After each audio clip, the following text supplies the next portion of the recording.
right, well, I saw somebody pop in and drop back out, but it looks like I'm alone. Oh, there's one. Hey, I got one. Ah! So, all right. This is later than I wanted it to be, quite simply because voting took longer than I expected it to. I did go and vote today. I went live on Facebook when I got over to the polls, and I apologize.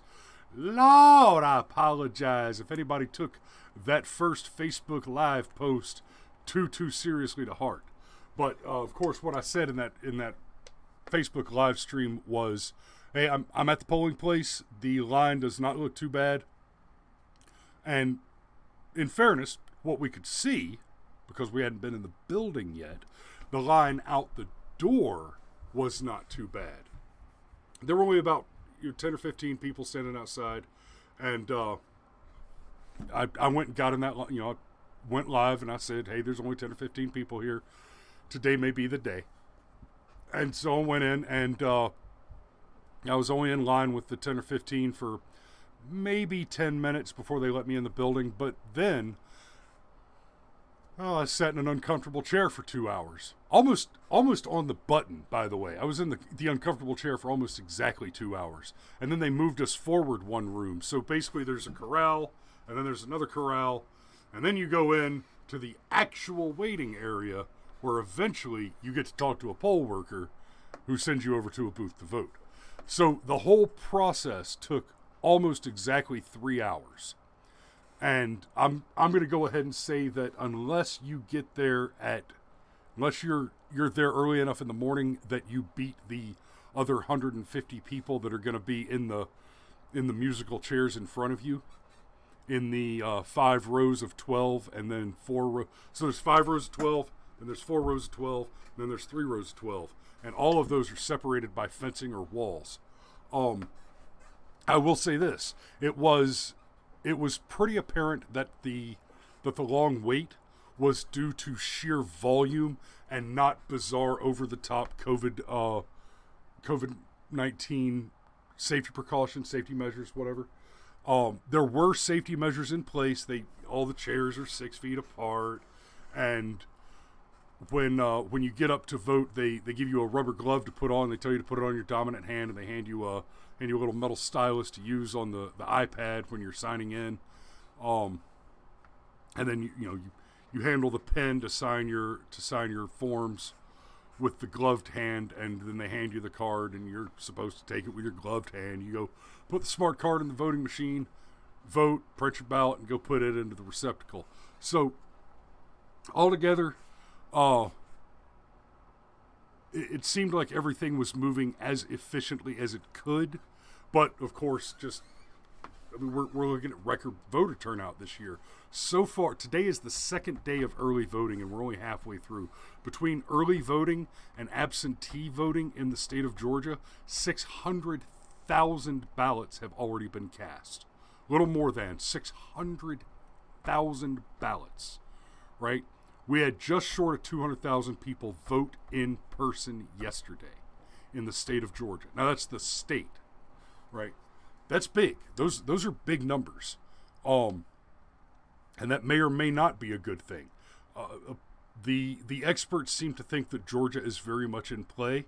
So let me go ahead and tip all 4 of these hats to Vernon Jones, because he's out there doing yeoman's work with the Blacks for Trump and the Black Evangelicals for Trump rallies. There's definitely a sentiment among a large contingent of black voters that is very pro-Trump, that is looking at Joe Biden and saying, "Oh, this guy's never done anything good for me ever." In fact, isn't this the guy that signed the crime bill and said he didn't want his kids in racial jungles and thought that poor kids are almost as smart as white kids? You ain't black. That Joe Biden. So yeah, there is definitely a contingent of black voters that are not happy about the Biden. And the traditional wisdom on the question of the black vote has for some time been that if a Republican ever gets more than 20% of the black vote, that's not just a guaranteed win for that Republican. That's the end of the Democrat Party.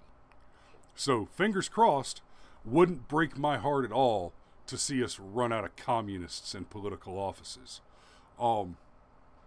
Now, in fairness, Biden has been leading Trump in the polls the entire time. Woo! I almost got through that with a straight face.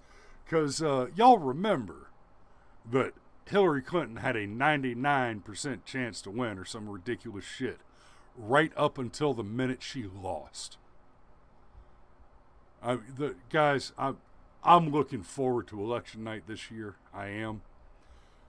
Because the salt mine was just so rich back in 2016.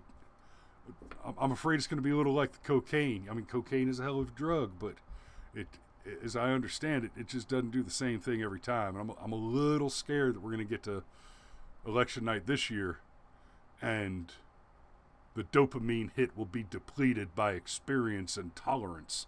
But, for the record, I've never tried cocaine. And I'm good.